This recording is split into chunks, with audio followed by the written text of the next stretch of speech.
Do it. All right. Okay, we're live. All right, let me try and run title. Oh, it's a slick production.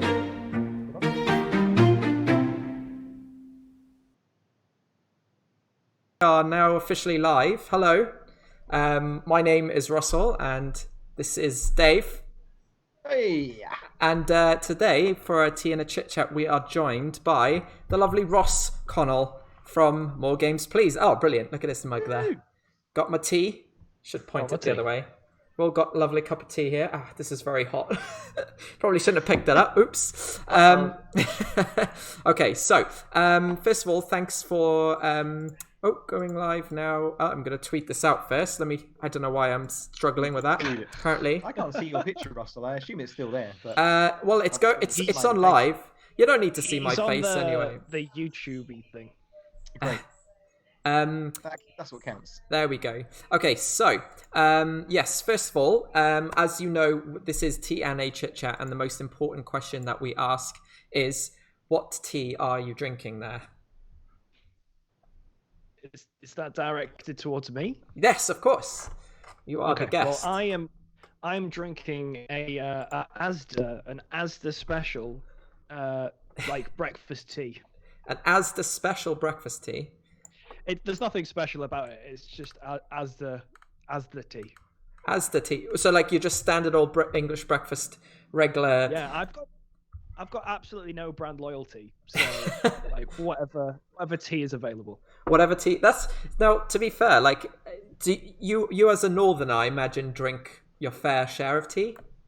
Is that fair to say? That would be accurate. Yeah. Okay. So obviously the tea must taste good, though. You must have had a tea where you're like, not going to drink that one again. I honestly, I'm just like, it's a hot drink.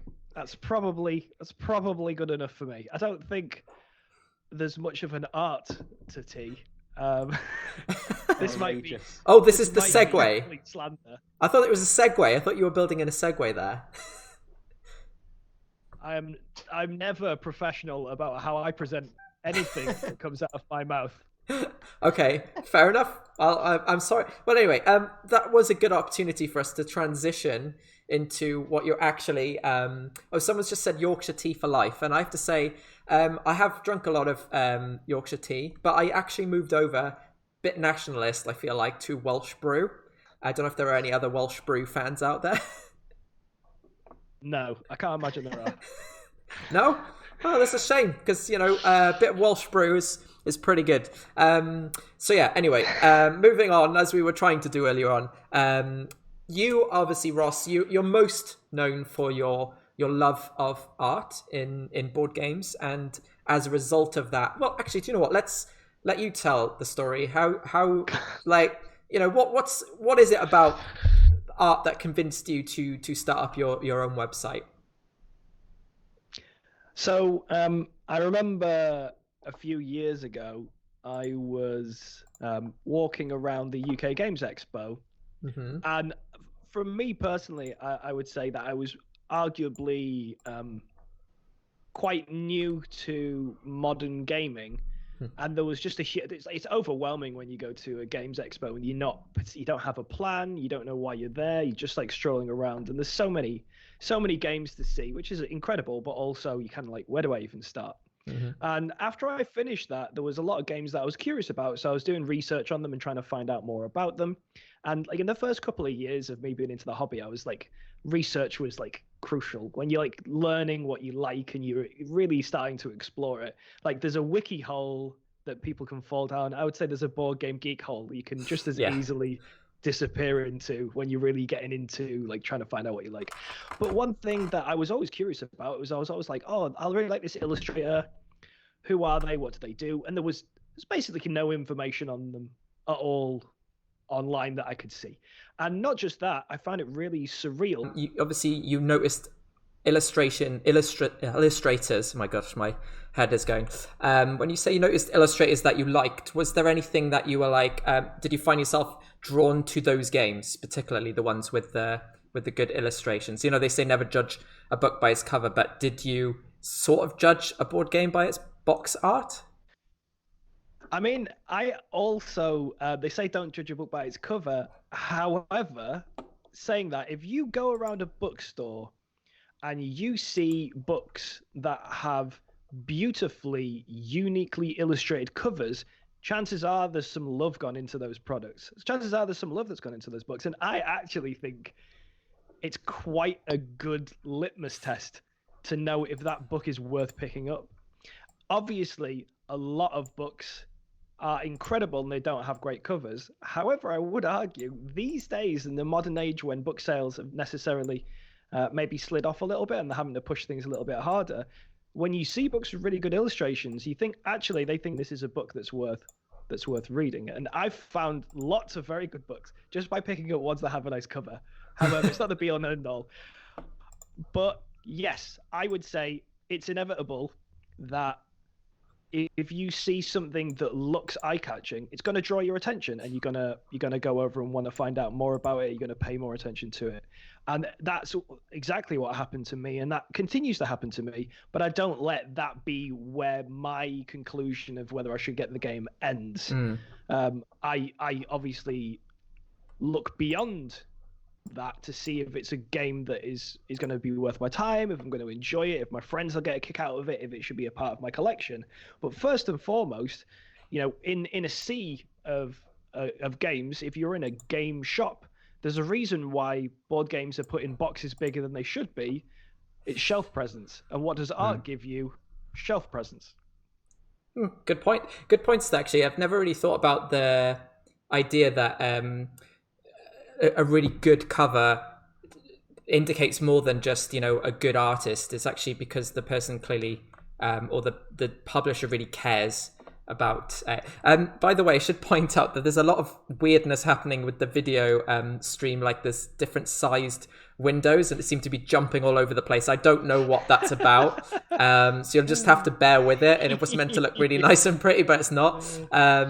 But yeah, I also wanted to ask you, because I know that you obviously created the website, and how sort of long into that was the whole you deciding to be the person that wanted to do this sort of like best art in board games poll? Because I find that quite interesting that ultimately you are probably the only person out there in the board game community right now that is actually doing awards for board game art.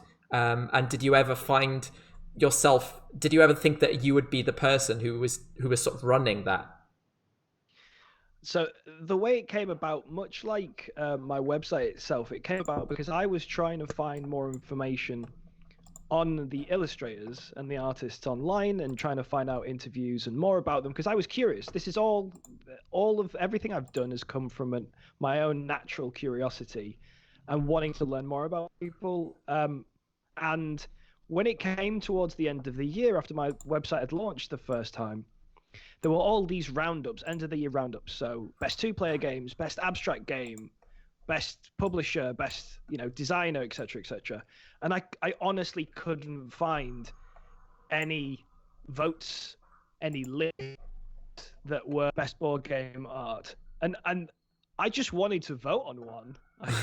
That was essentially, I just wanted to put my vote in, and there wasn't one. So I was like, well, all right, I'll do it then.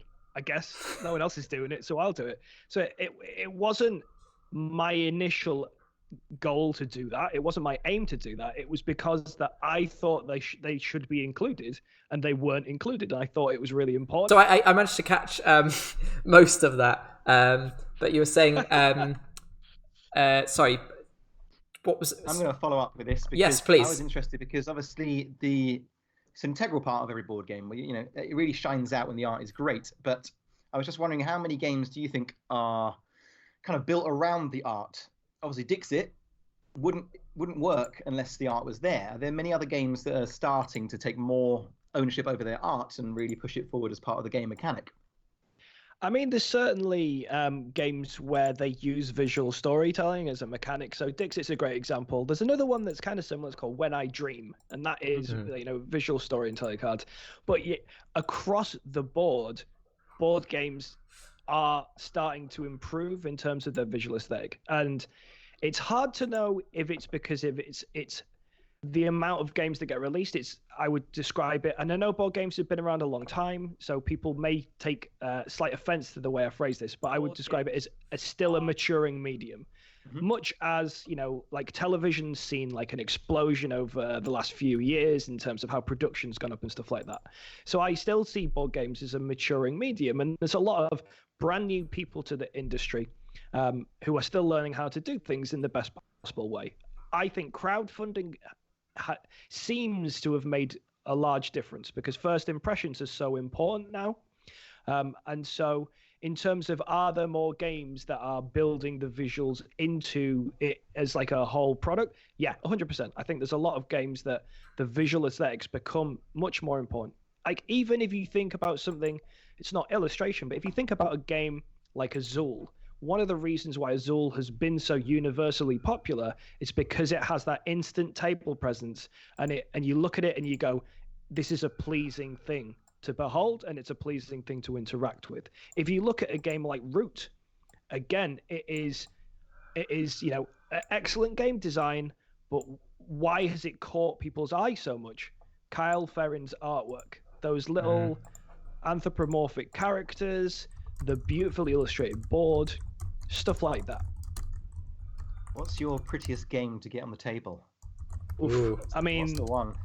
That is a really difficult question. I would say I'm a big fan of like a lot of different people, and I would probably argue it would maybe be Museum, which I still haven't played. Wow.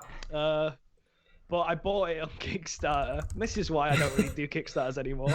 I bought it on Kickstarter because I really wanted to get another. So the illustrator for that is Vincent Dutray, and I love his work. I think he's an incredible artist, and it's got hundreds of cards in, all hand painted, all kind of the whole idea behind Museum. If you're not familiar with what the game is you are curating museums in the golden era of museums. So when they're getting in all these huge museum pieces that museums became famous for, so like all of the Egypt stuff and the pharaohs and all that kind of stuff, Tutankhamun, and when they were bringing all those things together, you could argue maybe they shouldn't have had those things.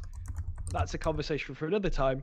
But it was when these museums had incredible collections, and it was the first time people were getting access to the culture and stuff like that. Anyway, so the illustration and the artwork is based on pieces that reflect that kind of give you this feeling of being like a pioneer, of a curator of these incredible collections.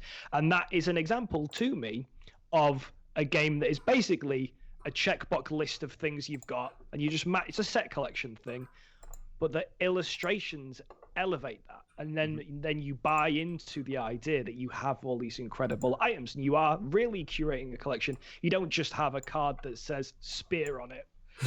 Like it could just be a spreadsheet. All games, well, not all games, a lot of games, when it comes down to it, are numbers and spreadsheets. So yes, to answer to it, Museum, which is basically a set collection game, spreadsheet game, I think that's probably my best looking game at present. What other games did he do, by the way, Vincent Dutray? He's done a lot of games. He's done Robinson Crusoe. I'm just thinking about games I've got. Robinson Crusoe. He's done Detective City of Angels. This is a game on my shelf. He's done the reskin of Jaipur. He did. Oh wow. What's the one which is the? Oh my God! It's the Travelers in America. It's Lewis and Clark. Oh wow. Broom Service, Treasure Island, Discoveries, Raptor, Yellow and Yangtze. So he's done like. It's so funny because I was going to say, because as soon as you said Robinson Crusoe, I was like, yes, he has. That is his style. Like, I can't believe, and that was also just a complete test to show that you actually know what you're talking about. And this isn't just some big sham. I mean, we all need hobbies. If my hobby is lying, why deny me that? Lying on the internet's popular these days. I just thought I'd check. I mean, that's a fair point. It is. Going back to the voting thing, because again, it's just something I'm really curious about. I want to know, like, I don't know if must be something you can tell, because I feel like you're the kind of guy who kind of finds out this information and is kind of interested in it. But how many votes did you get for the last poll, and how does that compare to like the first poll that you ran? Yeah, that's fine. So this time, I can't remember exactly how many it was, but it was over 4,000, but I can't remember the exact number. Wow. So we'll just say 4123. How about that? Let's just make a number up. It's fake. Sounds fake. Yeah. It was 4 or 5,000, but I don't want to say it's 5,000 if it was 4. So I'll dial it down. To be honest, we'll never know. We'll never be able to fact check that. Yeah. And to be fair, I'm not even going to bother double checking. But what I've found is it's gone up each year. So what I've liked about it is the amount of games nominated, the number of different titles each year has gone up. I think the first year I had like 89 titles got nominated, something like that. Oh wow! Which in itself could mean there was a lot of nominations, but because board games are so broad, and there's so many titles released every year, theoretically you could get 3,000 games nominated. That would just be a thing that could happen. Yeah, which would make it a bit of a nightmare to determine between them. But I've been fortunate enough that the ones have risen to the top each year. But so the first year it was like let's say it was about 90. The second year I think it squeaked over 200, and then this year it was towards 400 different games nominated. So I see that as it's the vote is hitting a wider audience for a start, but also maybe people's awareness of the games and the games that they're drawn to is maybe changing as well. I don't think that's because of me. I just think that's this industry at whole. I think it is partially because of you, because I think that I never truly paid attention to individual artists before I learned about your site, actually. And now I do make a point of, if I do like an artist, I'll find out who they are in a board game. So I do think that you do have an impact. Insane. I'm like, oh my God, I want those. I could get posters of those on my wall quite happily, of every single card in that game. It's just phenomenal. I don't know if you know that, and Ross, I'm sure you'll be able to correct me if I'm wrong, but I heard that it was done by the same sort of team, Mondo, that did Parks. Is that right? Nope. No, it's not right? Well, you see, Mondo didn't do Parks. So the people who made Parks was Keymaster Games. Mm-hmm. And the illustration for Parks is from the 59 Parks project, mm-hmm. which was a print series that was made. What's the name of the guy that ran it? I think it's JP Boneyard, which is an incredible name. Can't get better than that. I think that's his name off the top of my head. If it's wrong, soz. It's a great name. But, you should change it to JP Boneyard. Yeah, I mean, if it's not that, it should be. But the 59 Parks project, that is like, this is totally getting off topic, but that was an incredible art series.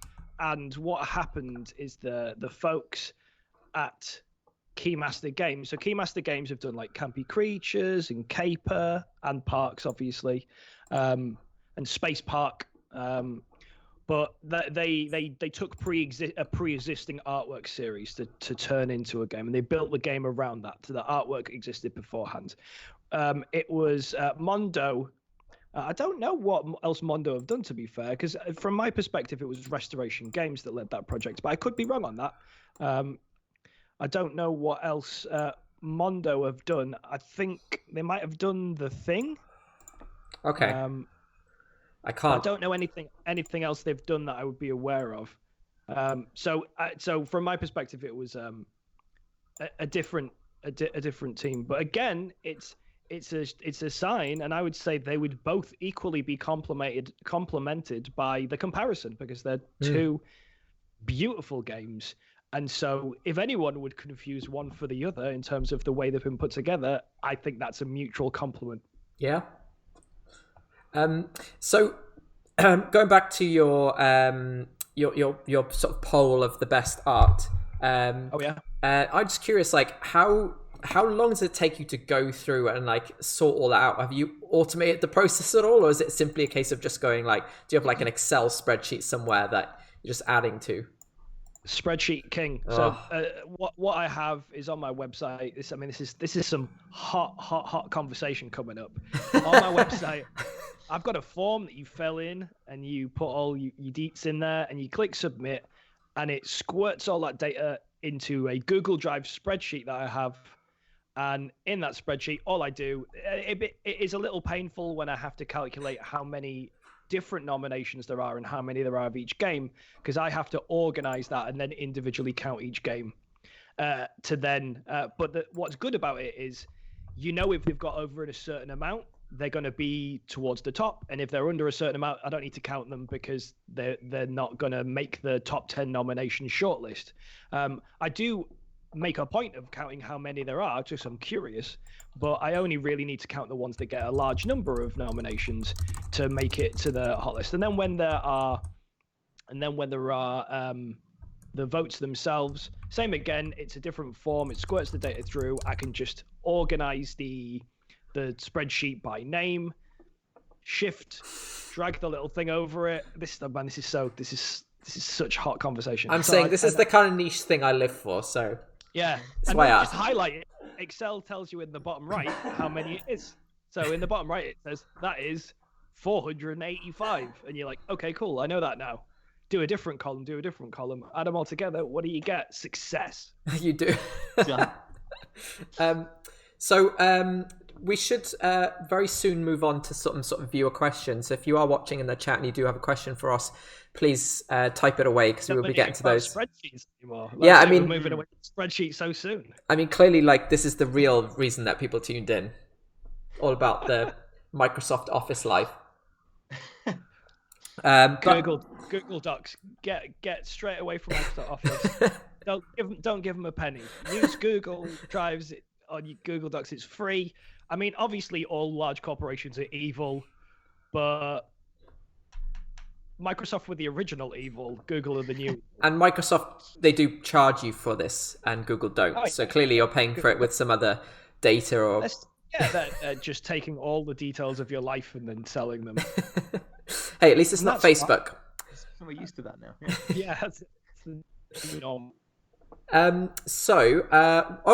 Semi Co-op just says they want to help you automate the process of doing that. So it was worth talking about it. And Chris or Lindsay said that their day job is spreadsheets, so they're in. And I actually remember talking to Chris about that at the Aircon, which is actually, funnily enough, the thing I was going to bring up next. So there we go. It was totally worth talking about it.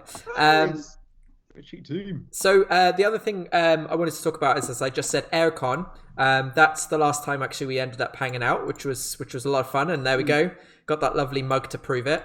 I don't have anything to prove it other than the fact I guess I could just say, Ross, can you just tell them I was there? But no, you weren't there. I didn't know why. I didn't know why you didn't show up, but I didn't see you the whole weekend.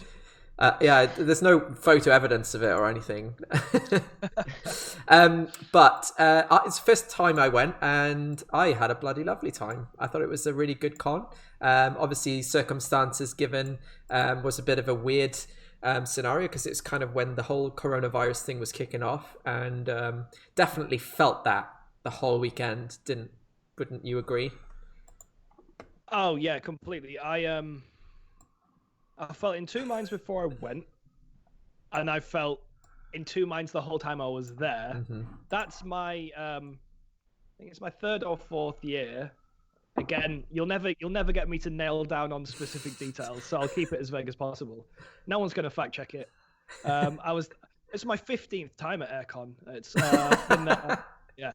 Anyway, so I really enjoy Aircon, and I had to give it a lot of consideration before I went, just because of the way things were going. And I was like, I'm going to follow the guidelines that have been laid out, but I really wasn't comfortable the whole time, and it kind of weighed on me the whole time. However, as a convention itself, it attracts a lot of really nice people. It's a very well organized thing. they do a really good job of creating a friendly, welcoming environment for a lot of different gamers. And I think it's a really great convention to go to. And I would heartily recommend it to anyone. Same. I mean, I'd never been before. And I have to say that it was... So I've been told, and I hope this is correct because I don't want to be spreading lies, but I told it's like the second biggest convention in the UK, and the only one I can think of that would be comparable, which again I haven't been to, but just in terms of people recommending it and going to it, is probably Tabletop Scotland.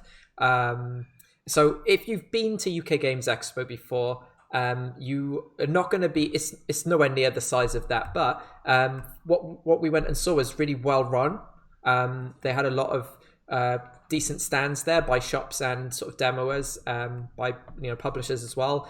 Plenty of open gaming space, a good little shop. They had a nice little library. They did live events. They had lots of open gaming space in a whole room upstairs, kind of like a whole hall that was set aside for it, which was pretty damn cool. And just generally a really nicely run convention. They obviously care a lot about the different sorts of people that would go to the convention. They had like a space, I think, I can't remember if it's called Roll for It or something, which is just kind of like a chill out area, like a safe space, where you could just sort of like get away from it all. And kind of, I guess they had some sort of like guidelines about that that space where you be a bit quiet, just kind of a way to get away from that. That was nice. And they had like different they had named tags, which I thought again was kind of a nice idea to sort of give their pronouns. People were using it for educating people about which pronouns they preferred, and also like a no photo sticker, so you could just slap it on your badge, and that way that people who didn't want to be photographed or filmed, they could obviously be avoided. And I just thought there was all these kind of nice little bits like that I thought made for them. They obviously really care about the customer experience there, and so yeah, I was really happy to have gone, and had a great time. Yeah, I've been to a lot of different conventions around the UK now, like a lot of small and the larger ones. And I think you're right. I think Aircon is the second largest now. The only other one I could think that would be in the same ballpark is the Tabletop Gaming Live, which is in the second year at the Alexandra Palace in London. But I don't think that's as big. Tabletop Scotland's not as big. And then there are a bunch of smaller conventions all around the country. But what I like about it, and it depends why you go to conventions. Do you go to conventions because you want to demo all of the new games? You want to see what's out there, and it's like your Christmas, and you really just want to like run around, be like, what is there? I'm a kid in a toy store. UK Games Expo, that's what that is. There's all the publishers there. They're releasing a lot of new games, or you can see and get time and one-to-one time with a lot of different publishers, and just see so many different games. Whereas something like Aircon, it's a playing convention, so the priority is on play space, gaming space, and a comfortable environment to enjoy each other's company and play games. They also provide some other stuff, but it's not where the preference is. So I would say to people who think something like UK Games Expo isn't for them because it's more driven by exploring new games and seeing what's coming out and demoing stuff, and maybe more commercially based, you want to go there to buy things as well, then something like Aircon is you want to take some games out of the library and you just want to hang out and just play some games for a few days. It's a different direction and feel to it, and I think they both have their value, but they're both very different. Does that sound tempting, Dave? Would you want to go to the next Aircon? I think we're all going to want to get out and see people after all this, so yes. Yeah. Definitely. In fact, like now would be probably a great time to release tickets for events happening next year, to be fair. I think we're all snatching them up. Just thinking just anything to get out the house, There was something else I was going to mention about the con. Oh, yes, So a popular question, sort of question I always like to ask people when it comes to sort of board game related chats is, and you're probably going to hate this question because nobody likes answering it, but what is your favorite board game? I don't. This is a cop out answer, but I'm a cop out kind of person. I don't have favorites. Like I don't have a favorite song. I don't have a favorite album. I don't have a favorite film. and I certainly don't have a favorite board game. What board game would I like to be playing more right now? Probably, there's a couple of games that I would like to be playing. And so I would like to continue Gloomhaven. That's obviously a very popular choice, just because I've not retired a character yet, because we really pushed it as far back as we could. So I've played like maybe 20 to 30 games, but I've not retired a character yet. So the reason why I want to continue that is because I want to see how it changes the formula, what it has to offer in terms of the scope there. I've not played, and I've owned it for several years. I've not played, and I don't feel like playing it, frankly, at the minute. Pandemic Legacy, it really doesn't appeal to me right now. But I do like legacy games based on the concept of a continuing story arc. Because I really like, as much as I like bang on about artwork and illustration and stuff like that, for me, narrative storytelling games and a theme that you can buy into, that's what appeals to me. And for me, illustration ties into that, but you know, the overarching theme and the overarching story of play, and that's why I like playing games with people physically face to face, because you create your own story at the table. If that's just you being a shit, then that is the story at the table. The villain, the pantomime villain of the game, can be part of the story. But thematic and storytelling games are the ones that I tend to get drawn to. So I'm sorry I don't have a favorite, but there are a couple of games I would like to play more. King's Dilemma is another one, which is a legacy game. Yeah, I think that's a good answer. I mean, working at a board game cafe, it's kind of like the the dreaded question, because you get asked that a lot by customers, because they think it's such an easy throwaway question. Yeah. And there's like 5 games. Which one's your favorite? Yeah, like my answer to that is usually it just depends. Like it's a question.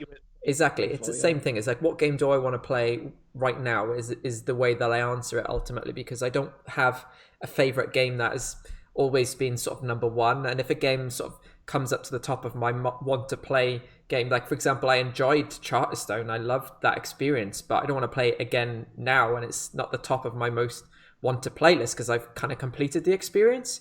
And I think that's why I enjoy legacy games as well, because I want the joy of experiencing new things, and I love that. That's what I crave when I play legacy games, and you don't tend to get that a lot in non-legacy games. However, there are a couple of games that do it, like Fabled Fruit, for example. A lot of the fast forward games, I think Stronghold games, basically anything, a lot of Friedman Freeze, he creates a lot of those experiences, and I enjoy those. And anything was sort of like... Has anyone ever given you a straight answer then, Russell? Has anyone just said, oh, obviously...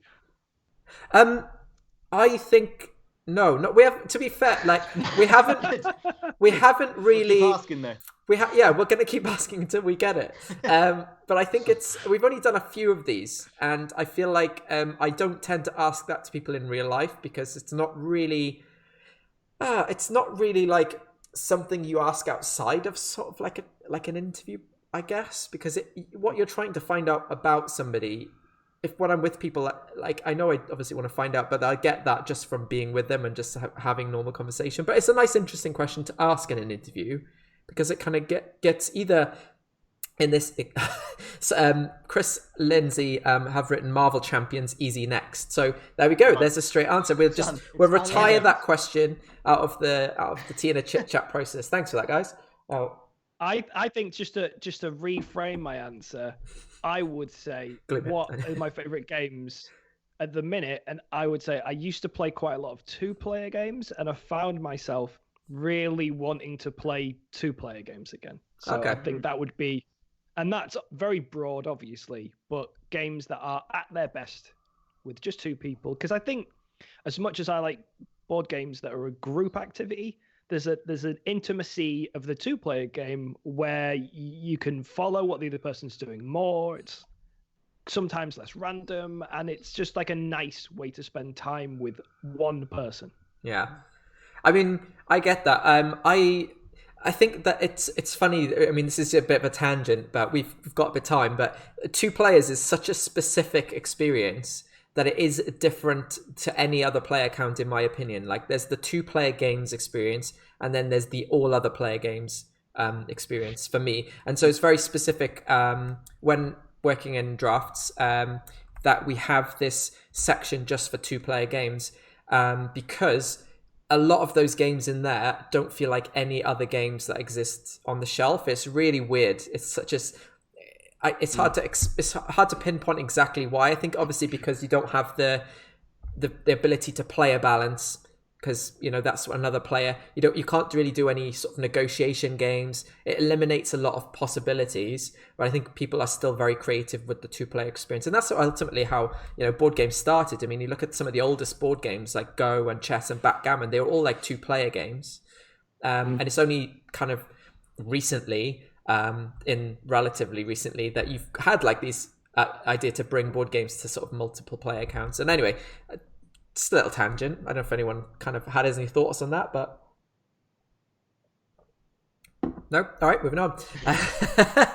Okay. I think you said it all. Okay. So let's talk about some viewer questions or Twitter questions. Now, we had one from I think Ian from Unpopular Mechanics, and I'm just going to double check his wording because I'm pretty sure it was him. But you know what's coming up because I think you saw the tweet. I'm just going to check it. All right. So let's check it. Why has it gone so far back? Man, I get a lot of interaction recently, which is quite exciting. Oh yeah, there we go. It's just very popular online. There we go. Yeah. Just wanted to make that clear. Okay. It gets a lot of no, only tweets. today. My only goodness. Man, I'm scrolling and scrolling. No, it's really not. It's just a very rare occurrence. It's very. I'm very happy and obviously pleased about that, but it's not a very often occurrence, I tell you. Okay, so here it was Ian. Ian from Unpopular Mechanics asks, "How do you maintain such fabulous hair?" And I think that is very important. So, for example, today what I did is I woke up and I went like that. That's it. Brilliant. Question asked. That's it. That's how I do it. That's my secret. Why do you think people? Because I did this when I first met you. I think even I mentioned it, which is just so weird. But what is it? Why do people? Because Dave also has amazing hair. Getting the sweat off your hands and start bottling it. Because that's big money right there. True, right? Yeah, must be. But Dave, no, I have to say, Dave has fantastic hair as well. Like, I would agree with that. Yeah. So I mean, clearly, I'm in the presence of hair envy. I'm suffering from major hair envy right now. But why do you think it is that people are zoned in on that? Because it is something that happens. Like I've seen it. I'm part of it. I think it's nice to have a funny in-joke, which hair doesn't offend people as well, like largely. So I've got curly hair. If you have straight hair, you want curly hair. If you have curly hair, you want straight hair. Generally speaking, people may disagree with that, but I always used to want to have straight hair when I was young. I think, you could say I've got a stupid face. We could talk about that. But if you want, just say, like, we can add it into the questions. Quick, somebody ask that. I could reframe it. I think, just talking about someone's hair, it's like, it's funny, really. And the secret to my hair was basically just getting a good haircut, and a good haircut goes a long way. You don't have to do a lot if your hair's cut correctly. That's true. But I think it's also just the fact you still have it. I mean, that's true. Yeah. You have quite a lot of it. I am advancing in my years, and I've still got a full head of hair, so that's something to be grateful for. I am going, you'll appreciate this, Russ. Getting the grays are coming through. Oh yeah, hot and heavy. I am definitely seeing that in my own hair. It's not bothering me because, to be honest, I'm dating somebody who colors hair for a living. So if it comes to it, get that sorted.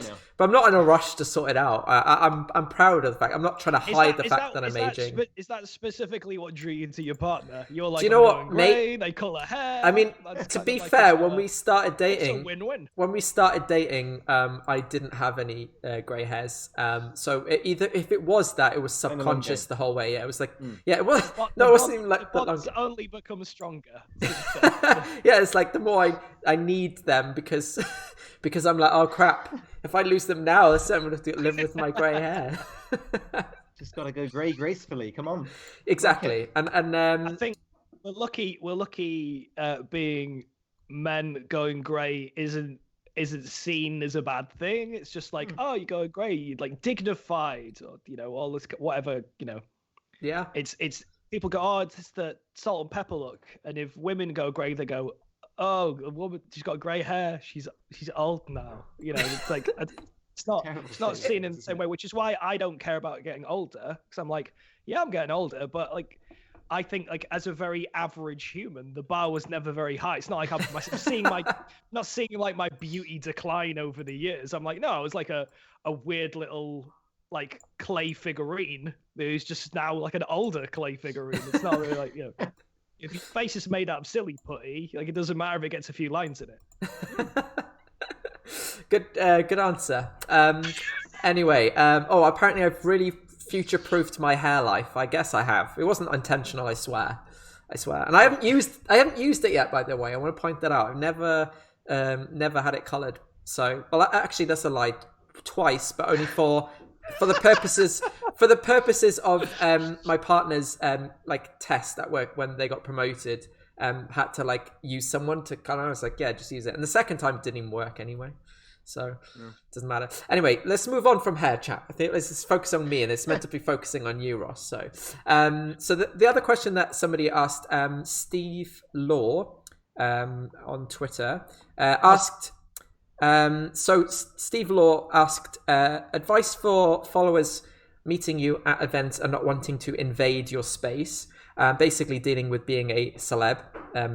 I saw you chaps at Aircon watching a couple of live podcasts, no pun included, but didn't want to intrude into your gang/personal time. So yeah, what would you say to somebody who has seen you at an event but is reluctant to sort of like invade your time?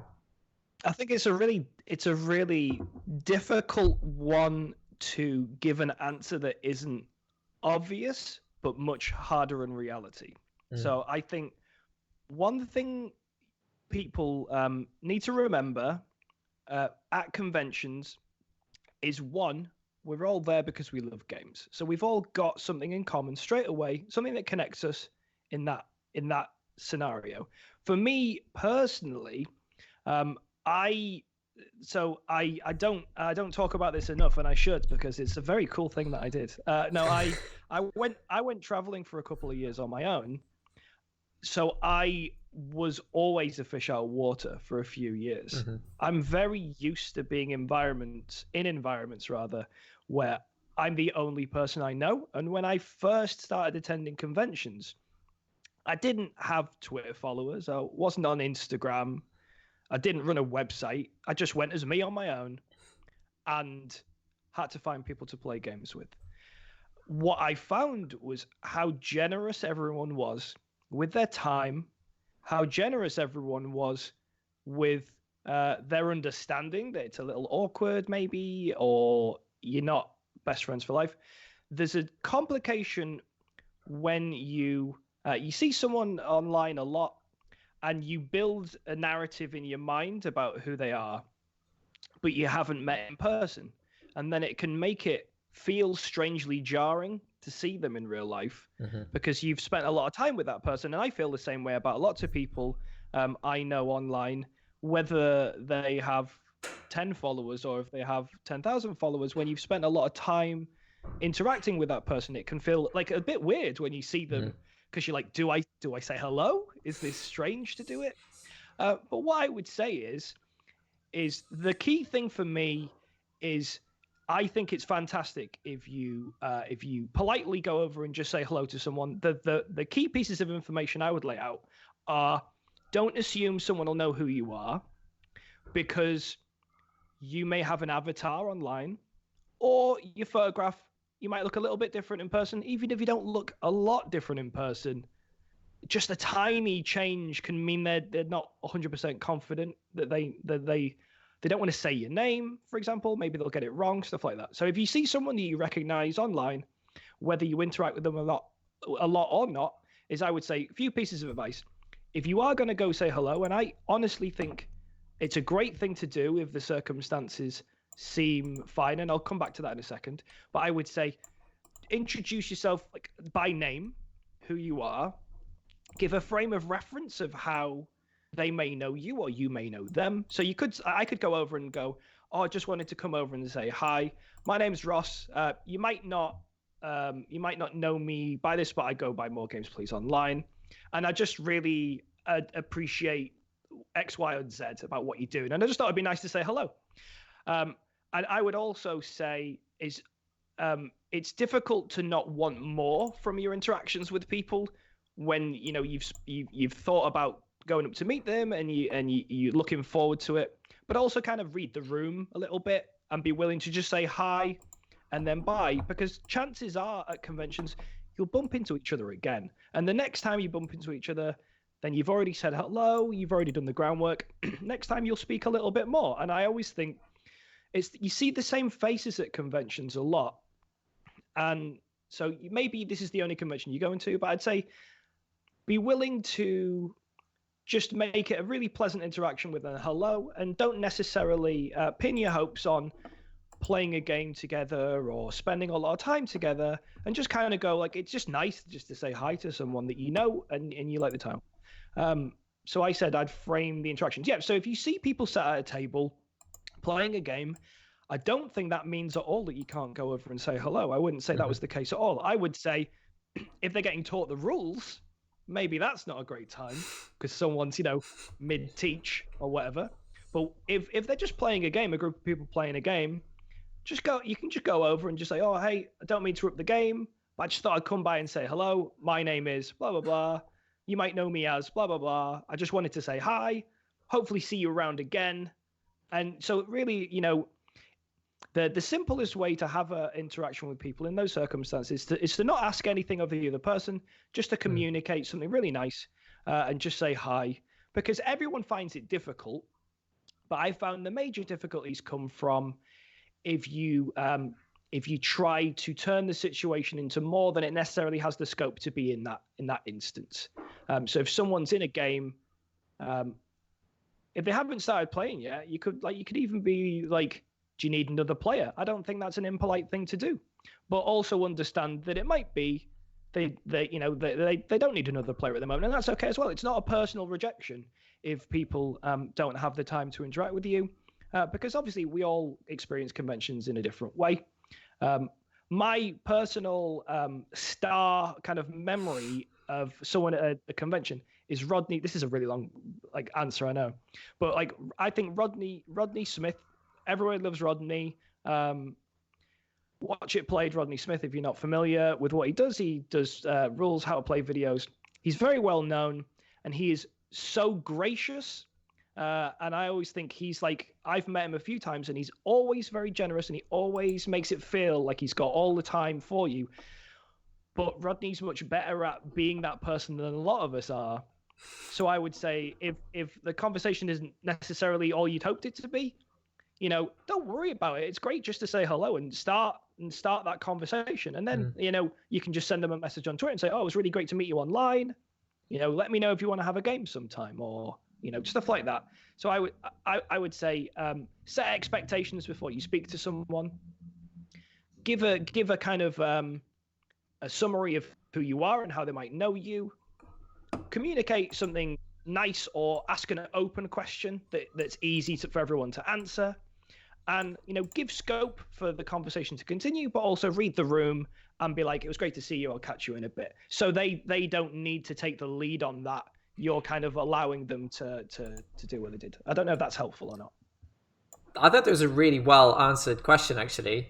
I actually think that a lot of what you said does actually make sense, because I think that as someone who used to be quite shy when I was younger, just knowing that is actually really helpful, I'm sure, for a lot of people who are out there who are or were or maybe try not to be so shy anymore. I also think another maybe useful thing is having like an out ready just in case, because I think that's what you don't want is that awkward situation where you want to kind of leave but you haven't really thought of how you're going to get out of it, and that can be quite awkward sometimes. And that's fine. Like, there are people out there who are probably a little bit awkward, and that's okay. Like, we're not all built to be sort of like natural, like charm machines. You know what I mean? Like sometimes you do have to have like an out ready. And so that's the only thing I would sort of add to that. But I thought that was like really thoroughly answered and well answered. So hopefully that's of use to somebody out there who's thinking of saying hello to Ross. Just as one final extra note, a lot of people I know who people would consider to be faces in the industry often tell me how nice it is when people come up to them and say hello at conventions. It's often their highlight of conventions. When people come over and say hi and just share like a minute or two with them, it's something that it surprises them and it makes them feel good. So remember that as well. Like, don't put the pressure on yourself to be perfect in the moment of when you're speaking to these people. Just know that by you going over to say, I just really wanted to say hi, I really appreciate everything you do, that in itself is an incredibly nice thing to do, and they'll get some appreciation out of that. That's really nice.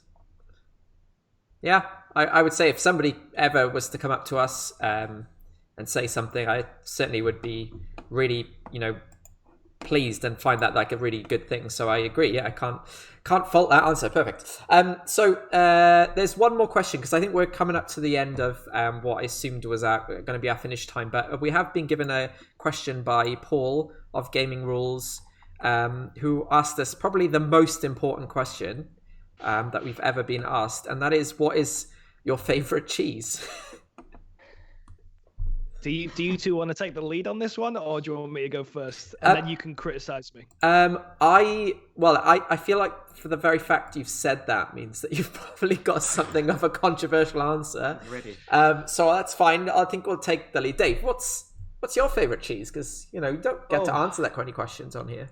I don't actually eat cheese, but I do enjoy cheese puns. So all of them, I guess, for that. What's your favorite cheese pun? Gouda to meet you. I don't know. There's many. None of them are coming to mind. What about the nacho one? That's the popular one, isn't it? Nacho cheese. Yeah, they're all there. I'm sure there's loads you can do with brie. Like honestly, those wouldn't exist without all the cheeses. So keep the cheese. But they don't have like a good alternative cheese right now, or are they all a bit? Because we use a alternative like cheese at my place of work, and people are not that fond of it, but there must be something. I mean, like, there's so many. They're getting closer. They're working their way towards it, but they're not there yet. Vegan cheese is great yet. No. I have an answer. And it's literally just not because I've thought about it that much. It's just because actually I only realised it might actually be my favourite cheese because whenever I'm in a supermarket and I see it, and like I literally physically see the packet, I'm like, oh, I'll get some of that. And that's I guess like Gouda or Leerdame, that kind of cheese. I'm sure it's the same stuff, but it's really nice. Anyway, Gouda, I guess that's my answer. There's a pun in there. Cheese. I think that's the best name. That is a pretty cool name. Actually, somebody said, Ian responded earlier on. He said, got to be a showdown between Manchego and Morbier. I've never even heard of Morbier, so is that even a cheese? I guess it is. Unless it's Ian joking around. Could be. Maybe. That guy. So. My answer then. I really like smoked cheeses. So there's like an Applewood smoked cheddar. So it's not controversial at all. Like no one's gonna be like, cheddar? What? But I really like smoked cheeses, and there's like an Applewood smoked cheddar that is chef kiss. That's the one I would probably go for. I hate blue cheese. Oh, Throw same. it in the bin. Please. Throw it in the bin straight away. If its smell's gone off, I'm not eating it. Yeah, not interested. Oh, that's just reminded me of another good cheese. Like literally, the only time I've ever had it is on holiday with a bunch of friends. They seem to have it all the time. But Port Salut, that's amazing. If you've never had Port Salut, it's so good. It's like an orange rind. For cheese. That's the first thing I'll do when I'm living my better life soon. I'll be getting some Port Salut in. Not to be confused with Portaloo. Don't want that. Sure, don't want to put my mouth on a Portaloo. No, it's Port Salut. Oh, it's very close to another wrong word that. But Port Salut is like French. It's an orange rind. You'll see it. Anyway, that takes us to pretty much the end of the time. Actually, we did well. I can't believe that like literally flew by. How was that? Enjoy it? And cheese. I had a very pleasant time, a very nice conversation with you boys. Thank you very much. On that basis, if you are free, please go over to Behind the Box YouTube channel. They're about to stream, I think it's YouTube, it might be Twitch actually. They're about to stream playing games which we played, The Crew. Remember The Crew? Oh, it was a good, yep. Fantastic game. So they're about to stream that and another game. So yeah, check out them. But if you've never watched us before, like please check out the rest of our YouTube channel. We do content. I've been doing a bit more live streaming recently, which has been really exciting. And yeah, if you want to follow us a little, in case you didn't see the little plug for our website, I'm just going to move it so you know exactly where it is. But we're on Twitter and we're on Instagram. And if you haven't followed Ross already, what are you doing, you fools? You need to follow him. He posts all about the best art in board games and is a real gentleman. So thank you very much for agreeing to be a part of this. Absolute pleasure. All right, cool. That's it. I'll end the stream there.